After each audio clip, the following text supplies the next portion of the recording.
এই ছবিগুলো দেখ রিঙ্কি, অনেকগুলো এসেছিল। আমি তার মধ্যে থেকে এই কটা বেছে রেখেছি, একবার দেখে নি। ছেলেগুলো বেশ ভালো। এই ছেলেটাকে বেশি পছন্দ আমার। কি সুন্দর টানা টানা চোখ, বেশ ব্যক্তিত্ব আছে মুখে, খুব মানাবে তোর সাথে। আর এটাও ভালো, দেখ দিল্লিতে বড় ব্যবসা, মা বাবা আর ছেলে। ওরা একটা সুন্দর শিক্ষিত মেয়ে চাইছে, খালি কোনো দেনা পাওনা নেই, বাড়ি গাড়ি সব আছে। আমি কাল ওদের সাথে কথা বলেছি, মায়ের কথাবার্তা বেশ ভালোই লাগলো। ওদের খুব পছন্দ হয়েছে তোকে, তোর ফটো দেখে মুগ্ধ, বারবার বলেছে সে কথা। কি রে, দেখবি না আমি একাই বকবক করে যাব? সরমা হাতে রাখা সব ফটোগুলো সার দিয়ে মেয়ে টেবিলের উপর পরপর সাজিয়ে রাখেন। মেয়ে মন দিয়ে বইয়ের পাতা উল্টে চলেছে। চাকরির জন্য যত রকম পরীক্ষা হয় সব দিয়ে চলেছে এখন, তারই প্রস্তুতি চলছে আজকাল। কি রে, একবার তাকিয়ে দেখ, একটু তো বইয়ের থেকে মুখ সরিয়ে মাকে সময় দিতে পারিস। শর্মা আবার চেষ্টা করেন। রিঙ্কি এবার বইটা সরিয়ে সোজাসুজি মায়ের দিকে তাকায়, কঠোর কণ্ঠে বলে, তোমাকে যাতে সময় দিতে পারি তারই চেষ্টা করছি মা। তোমাকে আগেও বলেছি, চাকরি না পেয়ে আমি বিয়ে করব না। তাও যদি তোমার এত খবরের কাগজে বিজ্ঞাপন দেখা আর ছেলেদের বাড়ি বাড়ি আমার ফটো পাঠানোটাই বেশি জরুরি কাজ মনে হয়, পাঠাতে থাকো, কিন্তু আমি বিয়ে করব না। আগে নিজের পায়ে দাঁড়াবো, তারপর বিয়ে করব। ততদিন যদি তোমার ধৈর্য না থাকে, তুমি বরং পিসির মেয়ের জন্য ছেলে খুঁজতে থাকো। ওর নিজেরও বিয়ের শখ হয়েছে, পিসিদেরও। আমার পেছনে এভাবে সময় নষ্ট করো না।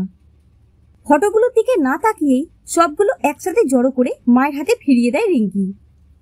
দেখ, চাকরি ব্যাপারটা তো হাতের মোয়া না যে চেষ্টা করলেই পেয়ে যাবি। এতদিন জেদ করেছিস, কিছু বলিনি। মাস্টার শেষ না হলে বিয়ে করবি না, হয়ে গেছে। এবার আর কোনো কথা শুনবো না। তোর জন্য আত্মীয় স্বজন পাড়া পড়শি সবার কাছে কথা শুনতে হচ্ছে। পিসি তো সেদিন এসে দু কথা শুনিয়েই দিল, আমি নাকি ভালো না, ভালো বউ হতে পারিনি, ভালো মা হতে পারিনি, সব আমারই দোষ। এসব বাজে কথা শুনতে শুনতে চুলে পাক ধরে গেল। তবু এরা বাড়ি বইয়ের কথা শোনাতে আসতে ছাড়ে না। তুই বিয়ে কর বাবা, তোকে একটা সৎ পাত্রে পাত্রস্থ করতে পারলে আমি বাঁচি। আচ্ছা, ওই ভদ্রমহিলা আমি বাড়ি না থাকলে আসি কেন বলো তো? সামনাসামনি হলে বুঝিয়ে দিতাম তুমি কি আর ওদের গোষ্ঠী কি। ছি ছি, এসব কি কথার ছিরি? ভদ্রমহিলা আবার কি? আর ভুলে যাস না, তুইও ওই গোষ্ঠীরই একজন। এরকম মুখরা হলে শ্বশুর বাড়িতে একদিনও টিকতে পারবি না। তাহলে কি তোমার মতো করে টিকতে বলছো মা? কিছু না বলে মুখ বুজে সব মেনে? আর ওই ভদ্রলোকের বোনকে ভদ্রমহিলাই বলবো, তাও তো ভদ্র কথাটা যোগ করেছি সাথে, এই ঢের। রিঙ্কি, সাবধান হ্যাঁ, আমি যেন আর এরকম ভাষা না শুনি। ভদ্রলোক তোর বাবা, সেটুকু সম্মান ওকে দিবি। আর এই রইল সব ফটো, দেখে কটা পছন্দ করে আমাকে উদ্ধার করিস। প্রত্যেকটা জিনিসের একটা নিয়ম আছে, এমনি এমনি সামাজিক নিয়ম রীতি তৈরি হয়নি। নির্দিষ্ট বয়সে বিয়ে দিয়ে দেওয়াটাই মা বাবার কর্তব্য, না হলে লোকে তো প্রশ্ন করবেই। শর্মা সব রেখে রান্নাঘরের দিকে রওনা হয়। যেতে যেতে কানে আসে মেয়ের বিড়বিড় করে বলা কথাগুলো। হ্যাঁ, তারপর বিয়ের পর আমার কোনো সমস্যা হলে সেই সমাজে মুখ ঘুরিয়ে থাকবে। নিজের পায়ে না দাঁড়িয়ে আমি বিয়ে করবই না, প্রয়োজনে চিরকুমারী থাকব। শর্মা আবার ফিরে আসে, চোখ গোল গোল করে বলে, মানে তুই কি সেই রকমই কিছু প্ল্যান করছিস নাকি? এই সাবধান বলে দিচ্ছি, তোর এই পড়াশুনো করানোর চক্করে এমনিতেই এত কথা শুনতে হয়েছে। এরপর কুমারী মেয়ে বিয়ে না করে বাড়ি বসে থাকলে কেউ ছেড়ে কথা বলবে? রিঙ্কি মায়ের দুহাত ধরে পাশে বসায়, তারপর মায়ের কোলে মাথা রেখে শুয়ে পড়ে। বলে, মা, এই সামাজিক রীতি মেনেই তো দাদু তোমার বিয়ে সাত তাড়াতাড়ি দিয়ে দিয়েছিলেন। বেশি শিক্ষিত হয়ে গেলে নাকি আর পাত্র পাওয়া যাবে না। কলেজের প্রথম বর্ষের পড়া শেষ হতে না হতেই বিয়ে, দ্বিতীয় বর্ষে আমি। হয়ে গেল তোমার পড়াশোনা, কিছুই করলে না জীবনে, মন দিয়ে শুধু সংসারটাই করে গেলে। তার বদলে কি জুটলো তোমার কপালে? ব্যভিচারী বর আর শ্বশুরবাড়ির গঞ্জনা। বাবার ওই এক্সট্রা ম্যারিটাল সম্পর্কের কথা জেনেও কেমন না জানার ভান করে জীবন কাটিয়ে দিলে। আর ওই লোকটা তোমার সেবা খেয়ে বাইরে ফুর্তি করে বেড়ায়। শর্মা মেয়ের মুখ চেপে ধরেন। এসব বলিস না মা, এসব বলা পাপ। বাহ, কি অদ্ভুত না, এসব বলা পাপ, অথচ এসব করা পাপ নয়। কেন পড়ে রইলে এই সংসারে, যেখানে মানুষ হিসেবে প্রাপ্য সম্মানটুকুও পেলে না?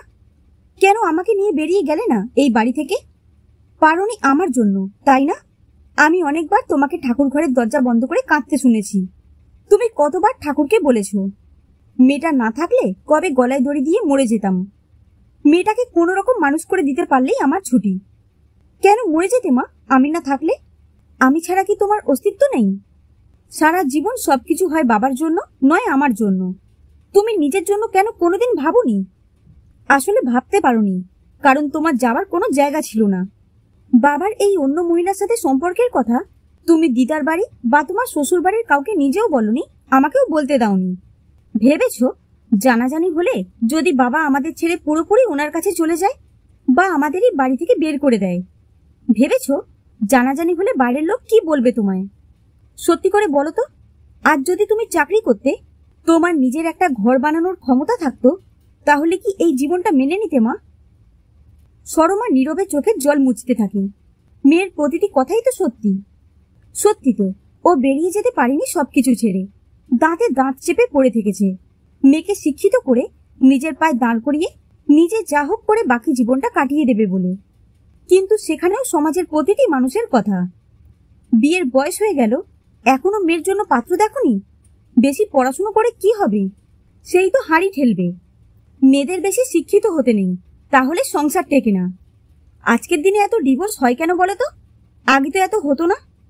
আসলে মেয়েদের বেশি বুদ্ধি হলে তখনই অধিকার চায়, অল্পে সন্তুষ্ট থাকতে পারে না।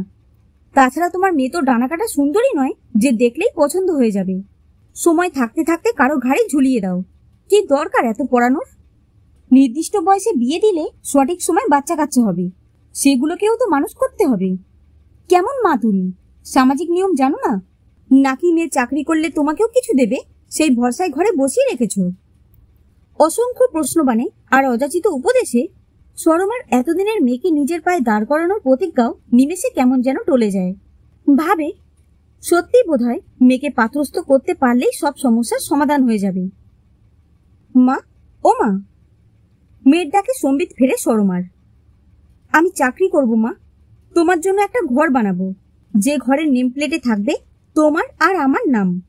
আমাদের কেউ বাড়ি থেকে বের করে দেবে সে ভয় থাকবে না। একটু সময় দাও আমায় মা। রিঙ্কি মায়ের হাত ধরে আকুতি জানায়। আর বিয়ে? সরমার চোখে প্রশ্ন। বিয়ে করতেই হবে মা। না করলে আমার বাকি জীবনটা কি নিয়ে কাটবে শুনি? তুই চাকরি করবি আর আমি তখন নাতি নাতনির সাথে খেলবো। তোমার মাথা থেকে বিয়েটা যাবে না দেখছি। আচ্ছা ঠিক আছে, আগে চাকরিটা তো পাই, তারপর যদি ঠিকঠাক ছেলে পাই, মনে হয় আমাদের দুজনের সাথেই সে ভালোভাবে থাকতে পারবে, তখন দেখা যাবে। রিঙ্কির কথায় সরমা কিছুটা আশ্বস্ত হয়।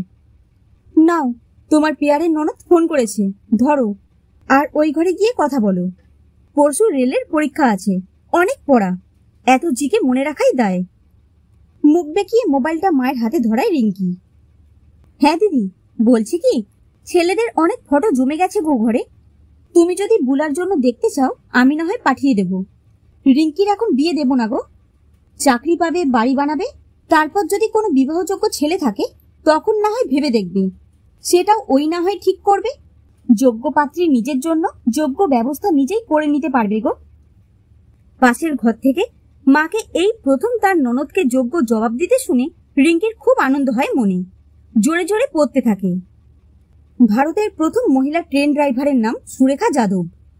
রিঙ্কি জানলা দিয়ে বিশাল আকাশটার দিকে তাকায়। একদিন ওর জীবনের স্টিয়ারিংও থাকবে ওর নিজের হাতে।